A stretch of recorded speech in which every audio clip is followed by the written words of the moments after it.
unexpected beefs of 2025 has had everyone at the edge of their seats.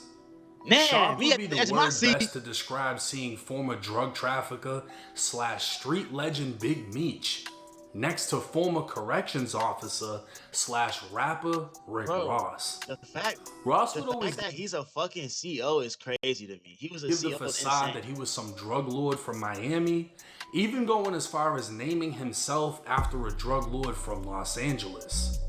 Ross would mention Big Meech on his 2010 album Teflon Don, the very nickname of none other than John Gotti.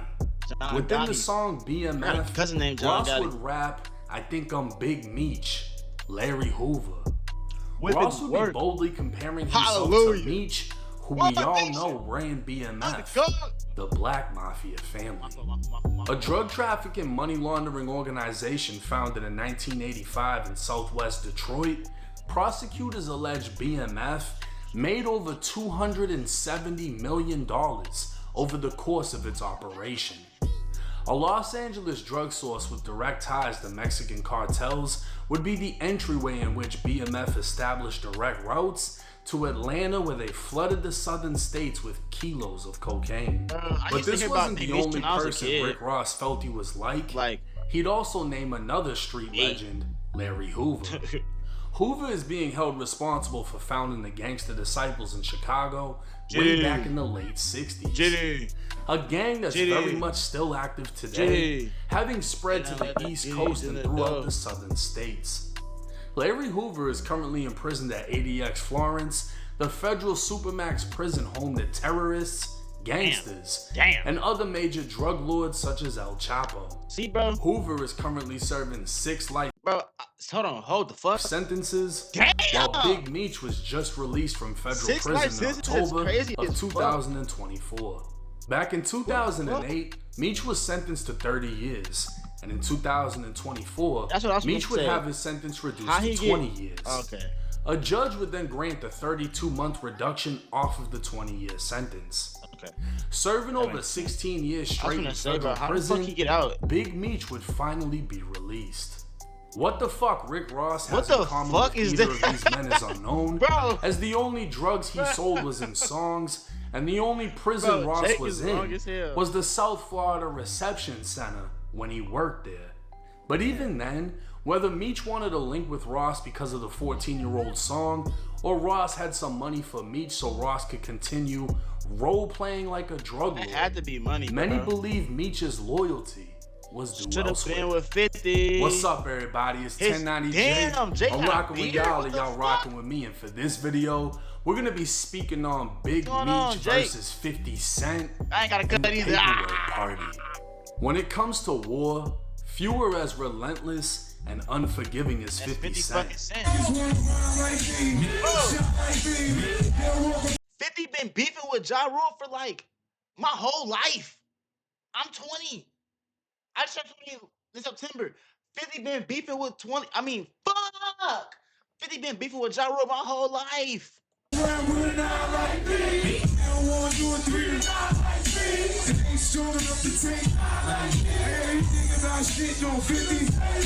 And if you need a reminder, 50 just went viral again for dissing Irv Gotti after Irv was declared brain dead from a second stroke. 50 would fire the internet up with a post saying, "I'm smoking on that Gotti pack. Nah, God bless him, LOL." Yeah, The God beef bless him. between the two dates back to the 90s, and even Chicago rapper 600 Breezy would leave a comment saying, "Every day he shows us why they hit him 9 times." Well, it's rumored that Irv Gotti was one of the men responsible for 50 being hit 9 times. 50 has had a notoriously long career of not giving a fuck, and in this case, things have seemingly become personal because 50 gave a fuck. For those that don't remember, Big Meech's son, Lil Meech, was known for years as nothing more than his father's son. But he'd break into stardom when 50 pushed him into the direction of a lead role for a show. See, bro, based when somebody on do that to you, Lil when Meech will be playing his own. somebody literally do this, here, come on, bro, come on, I got you. When somebody do that, bro, you supposed to stand. Look at Yayo. own father, and 50 would be the executive producer behind the scenes. With no experience, Lil Meech would state in an interview 50 invested in him early on, going as far as paying for his acting classes so he could secure the role in the show as his father. Becoming a success, Lil Meech would find himself in a new light and out of his father's shadow as he thrived in his acting role. With Big Meech being released, the father-son duo would finally be reunited. This nigga had hella money at his fingertips and just threw that shit away. Was Big Meech and Rick Ross. A welcome back legacy concert would be posted on Meech's Instagram with a long list of major artists set to perform in Broward County, Florida. It wasn't the fact that Ross was performing, it was that they took pictures and videos together. Man, they were just so buddy. The internet knew 50 was gonna react. Is that? And what he is that? didn't Was that disappoint. Debo? 50 would post a picture of a rat saying, "I think I'm Big Meech." Now, many were initially confused as to who he was dissing, but it seems more likely that 50 was dissing Rick Ross as he was quoting Ross's own song. But then again, the caption would read, his biggest mistake he ever made was not sustaining his relationship with Tammy Cohen's. Her tell-all documentary reveals the truth. Tammy Cohen's was once a business partner and close friend of Big Meech, but according to federal paperwork, became a federal informant. Ross would clap back at 50 with a post of his own, and of course he promoted his car show, which is believed to be the reason he linked with Meech in the first place. Look, this is gonna sound weird, Ross is, like I'm dick eating. Why his beard is so circular? Like that shit, hey fuck. I don't know shit about Meech being in prison for the last 17 years is a decent excuse. Bro, I was Ross 3 knew when he went to exactly jail. what he was doing. Ross wanted to link with Meech, knowing the controversy would start up, so he could then promote his upcoming car show. But the effect in doing so would leave Meech in a worse position than what he came home to. 50 would start dropping bombs, even posting texts from Lil Meech that read, "They just told me you unfollowed me off Instagram, and now you're managing Skilla Baby with Rocket when I brought him around you first when you didn't have a clue who he was. Now you're mad at me when I would take the shirt off my back for you. I can't believe this, man. You act as if I'm that bitch copping, please. I've only showed you love and loyalty. I'm human.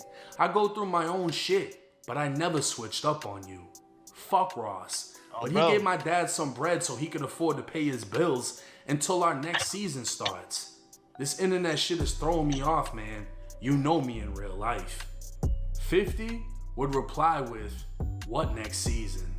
50 would make it clear that Big Meech's choice wouldn't affect just him, but also his son and the existence of the BMF show.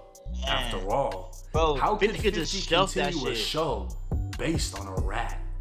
While the Black Mafia family was pushing kilos of cocaine, BMF Entertainment was a music business used as a front to launder money. The label would promote several hip-hop artists, but Blue Da Vinci would be the only artist actually signed to BMF. Roughly 150 BMF members would be indicted, but Blue would be free for more than a year before finding himself taken down by the feds. The BMF rapper was accused of doing nothing more than loading and unloading cocaine from vehicles and counting money from stash houses in Atlanta. Blue would eventually be sentenced to 5 years and 4 months in federal prison, followed by 5 years of supervised release. In recent years, BMF members would accuse Blue Da Vinci of having snitched in the case. One of those men would be none other than Dexter Sosa Hussey. Having served 12 years for trafficking and money laundering, Sosa was the head of logistics for BMF as he took on the responsibility of managing loads of 150 kilos at a time and transporting them across the country. Sourced directly from the 150? Do y'all know how much that is, bro? 150 kilos is not no light shit, bro. Like, what the fuck, nigga? Cartel, Sosa would study maps, routes, and familiarize himself with the areas in which he trafficked. He'd even go as far as learning which times of day police were most active, giving him a window to take advantage of through different time zones across the country. Damn. A calculated operator, Sosa would take the Vlad TV speaking on Blue Da Vinci. Well, did Blue Da Vinci cooperate or no? Yeah, he cooperated. I mean, I didn't say it. It was in Miss Mara Shalhoub's book, where his own lawyer said, yeah, if there was anything else that we could do, Your Honor, to help you along with this case, my client would be more than willing to cooperate with you all. Why tell though? I don't understand, bro. I never have and never will comprehend like telling, bro. Especially when y'all to doing help you all in this this shit. investigation. But now the thing of it is by you admitting what was done, you know what I'm saying, you what you done or whatever, but bottom line is, you know, you didn't take the single plea. You went in and was giving them information on shit that they already had and thought it was cool, but you still, you know, that was part of that. You just confirmed other shit that the other CIs just done. He done went in there confirming shit when you just supposed to shut the fuck up and not say a damn fucking word, because why are you telling? A smack video prior to that was giving them the whole fucking play. They never knew nothing about it. That smack video was detrimental in finding out who each person was. What Sosa was referring to would be written out in Blue Da Vinci's sentencing transcripts. Blue was being called up in court, and as he made his way to the podium, his lawyer stated to the judge, "As he's coming up, Your Honor, I did leave one thing out. You had asked some of the other defendants whether or not they cooperated. Mr. McKnight, aka Blue Da Vinci, was one of the individuals who did attempt to cooperate. He was debriefed by the government, but basically he didn't know anything that was useful against the remaining defendants." So Blue Da Vinci's lawyer would essentially be the one to expose Blue did attempt to cooperate and was debriefed by the feds. Blue would then tearfully give a statement in court before being sentenced to 5 years and 4 months. But did he actually snitch? It don't matter. It's clear as day that he attempted to, but none of the information he provided was of any use or could be used against anyone. Sosa would accuse Blue of confirming things other informants had already stated, so while he technically wasn't making things worse, he definitely wasn't making them better, and he only did so to secure a lesser sentence. At one point, Big Meech would accuse Blue of snitching, but according to Blue, Meech would apologize after. And in the end, Blue would get the final laugh as his name remains stained, but it would be Blue that dropped the paperwork on Big Meech. Blue would do an interview with Cam Capone back in 2023 providing the paperwork exposing Tammy Cohen's. Tammy was Big Meech's assistant. With Meech already taken down by the feds, Tammy would seemingly prove her loyalty by remaining in contact with Meech through calls and letters. With years in prison ahead of him, Meech would make a risky business Why the fuck his shirt by all the way down signing to his over knees? his life rights to Tammy. This now meant Tammy owned the life story of Big Meech and could turn it into millions. But this wasn't the only business move Meech made. While in jail, Meech met a cartel member by the name of Fidel Suarez. Suarez owned and operated a trucking company in California and had been investigated/arrested without conviction for drug trafficking in 2005 and 2009. Meech would use Tammy to connect Suarez with a lifelong friend named Dion Gatling, who's more commonly known as the St. Louis drug lord. Bro, so this the nigga. Tammy would bridge the gap for further drug distribution, but what Cuffy and Suarez didn't know was she was a confidential informant and was reporting everything to the feds. CS1, or confidential source number 1, has been identified as Tammy Cohen's. Damn. Paperwork would state she first became a confidential informant for the Atlanta DEA back in 2009, where she provided information in a money laundering case that resulted in the successful prosecution and conviction of another Atlanta kingpin legend named Terry White. It's believed that Terry White grew up in an Atlanta housing project. But when FBI and GBI agents arrested him last night, he was living here, a sprawling $200,000 mansion in Jonesboro. Damn. The 27-year-old was in the process of renovating his home, which features an outdoor swimming pool, a full-length basketball court, and more. Had a media room where there were 24 TV sets on one wall hooked to a satellite dish. And you could hit a button and all 24 TVs would come on. Agents seized the home and 3 cars which belonged to White, including this $110,000 Rolls Royce, which was paid for in cash. But there was more to be found inside, $47,000 cash and a machine to count the money, thousands in gold jewelry and mink coats, a small catch of ammunition and weapons, including a loaded Uzi semi-automatic pistol. The feds would note Tammy Combs was an unusual informant. Dick in your hand like that? How do you get caught with your dick in your hand like that, bro?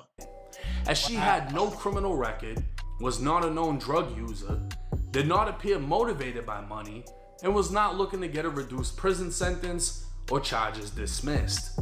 Instead, she appeared motivated by revenge, as Terry White had her unknowingly laundering money for him. Tammy Combs was not initially a paid informant, but an agent would put her in for an award that would be a percentage of the property seized in the case. Tammy would receive a total of $55,000 for putting away. When Tammy Combs became a confidential informant, she'd already been a longtime friend and associate of Big Meech. Specifically, she held the life rights of Big Meech, and in 2011, Meech requested her help in coordinating a delivery of cocaine through Suarez. Meech told Tammy he met Suarez while inside of a county jail in Michigan, and as time went on, Meech would ask her to connect Suarez with Cuffy. So she'd reported to the feds that Meech had her coordinate a cocaine delivery in 2011 while Meech was in prison. But for some reason, Meech would never face an indictment for her allegations. At a later evidentiary hearing, Tammy would deny that Meech had any involvement with drug trafficking activities between Suarez and Cuffy. She'd also deny Meech directed her to connect them. And now, the feds were starting to believe Tammy Combs was no longer a credible informant. That, and the fact that it was discovered she was sleeping with the federal agent assigned to her.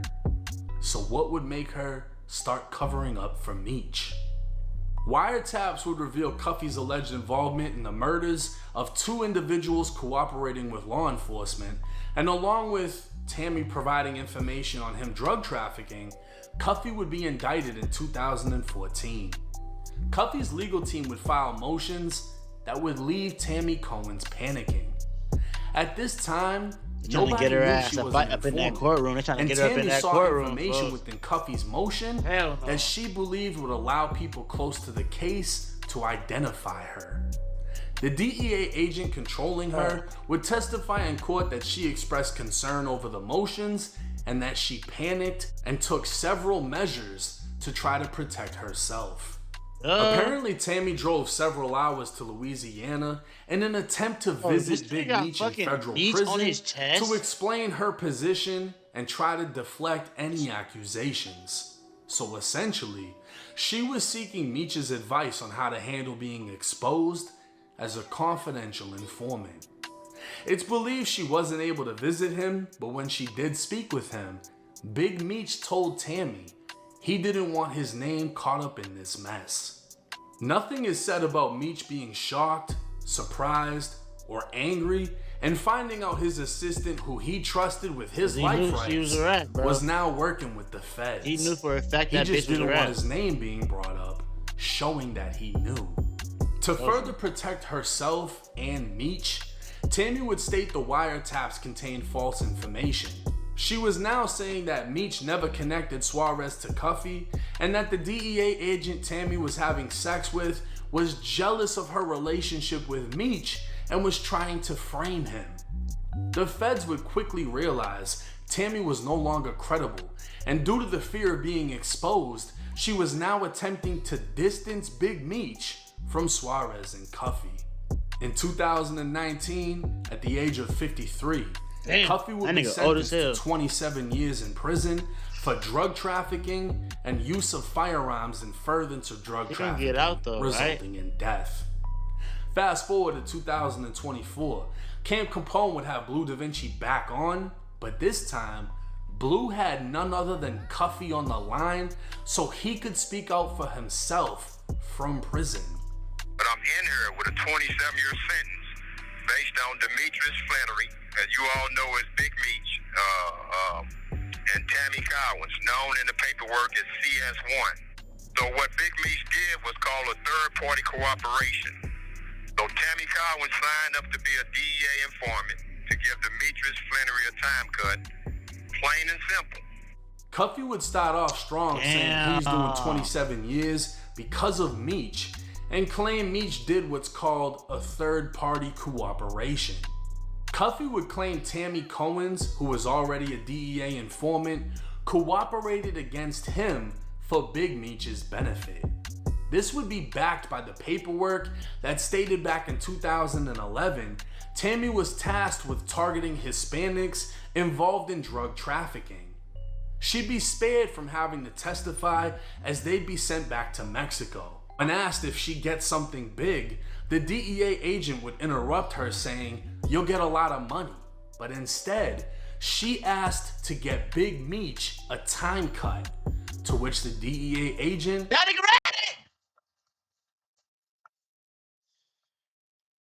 What the fuck? But seriously though, what the hell? That don't mean he told her to do it. That just means she could have act like she could have been on some dicky and shit. Right? Said we can work on that. Cuffy discovered this through a Frank's hearing in which his legal team was able to cross-examine his accusers, including government agents and informants. Tammy would be present to testify, and these transcripts are of what she said. What the fuck she said? Fidel Suarez was Hispanic, clearly pushing drugs through his trucking operation. Cuffy wanted drugs, Meech connected them through Tammy, and Tammy sat back and watched it all unfold. But Meech would never receive the time cut because it was discovered Tammy was having sex with the DEA agent responsible for her. So in the end, Tammy's cooperation did not benefit Meech, but because of it, Cuffy's phone was wiretapped and he was taken down as a result of them finding evidence and sentenced to 27 years. Now this is where you as a viewer have to decide as to what you believe. Tammy received the life rights to Big Meech after he was taken down by the feds. Tammy then became a DEA informant, which even the feds questioned as she didn't want or need money, wasn't a drug addict, and wasn't facing criminal charges. So what was her motive? Tammy was told she'd be targeting Hispanics and asked in return for her cooperation that Big Meech would receive a lesser sentence. She was cooperating, being paid to do so, but also doing so for Meech to benefit. When accidentally exposed as an informant through court filings mentioning her name, she panicked, running to Meech, who was in prison. Meech told her he wanted his name to stay out of it, and at that time, she recanted all statements regarding Meech, saying he had nothing to do with bringing Suarez and Cuffy together. Tammy was then exposed for having sex with a DEA agent, ruining any chances of helping Meech, and Cuffy goes down because of the wiretap brought on by Tammy. So why wouldn't Cuffy believe Meech was behind it? Tammy didn't make a move Meech didn't tell her to make. She was his assistant and trusted enough that he signed over his life rights. She only began cooperating after Meech was taken down and continued to visit him for years in prison.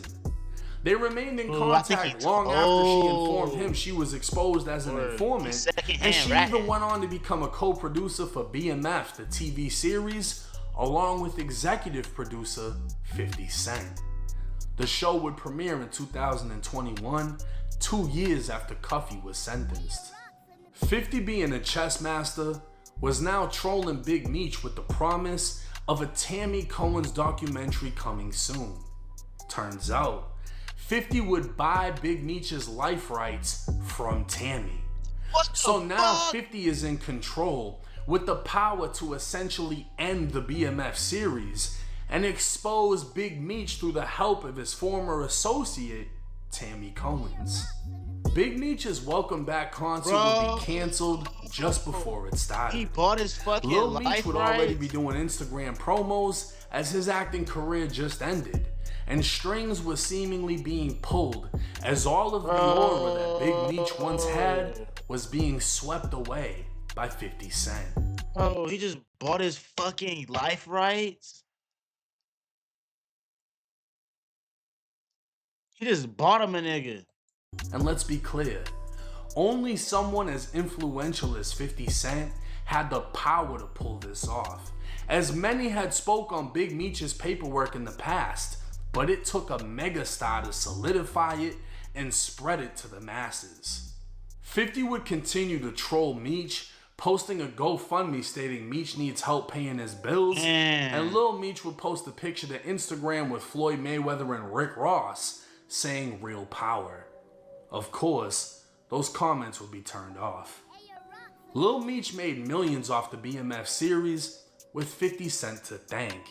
And it's alleged that he spent it all trying to maintain a rapper's image, and now him and his father are both struggling while 50 is ready to end BMF. I gotta go back to them bricks, loyalty.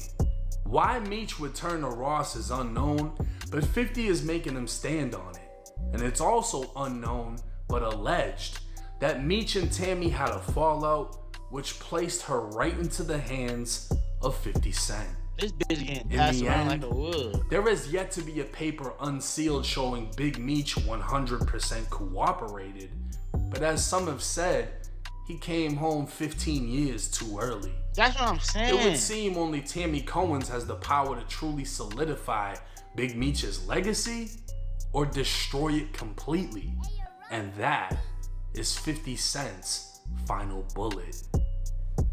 Now, a lot of research went into this video. We're dealing with a very big name. That's what I'm saying, Jake. What the fuck? And at the same time, I wanted to let everything play out. So please excuse my absence in this situation. But I mean, 50 just made it a series. This wasn't even one show that just took place in a day. This shit's been going on for a while. Yeah, that's what I'm saying. Content just seemed to keep coming. At the end of the day, from what I've seen from legal paperwork, Meech allegedly was still involved in the game in the feds and was never charged with anything. Meech allegedly knew that Tammy Cohen's was a DEA informant because she went to him and told him. Meech responded, "Keep my name out of it." He didn't want anyone to know. Cuffy is serving 27 years because of an investigation. I'm only 20 years old. Tammy was cooperating to get Meech a time cut. I highly doubt Tammy needed the money. She's connected to BMF. But Tammy specifically stated she wanted to get him a time cut. She was cooperating so Big Meech could get a time cut. She was seduced by an ATF agent and blew the whole fucking operation. So because she essentially fucked up, she then went to 50 Cent. Now 50 is gonna pay her more money than the DEA. Big Meech is fucked. And the entire BMF series seems to be over with. Do I think Big Meech snitched? I'm not sure, honestly. Do I think he knew about what Tammy was doing? The paperwork says yes. And that right there is enough, right? He's secondhand snitching. Because you know this girl is snitching. He's secondhand snitching, and doing Jake. it so you benefit. So Cuffy saying that Meech did a third-party cooperation doesn't sound far-fetched, because the paperwork clearly states she was cooperating for Meech to get out. But let me know y'all's thoughts and comments in the comments section. It's 1090 Jake. I'm rocking with you. Bro, that's secondhand snitching. He knew. So yeah. That's,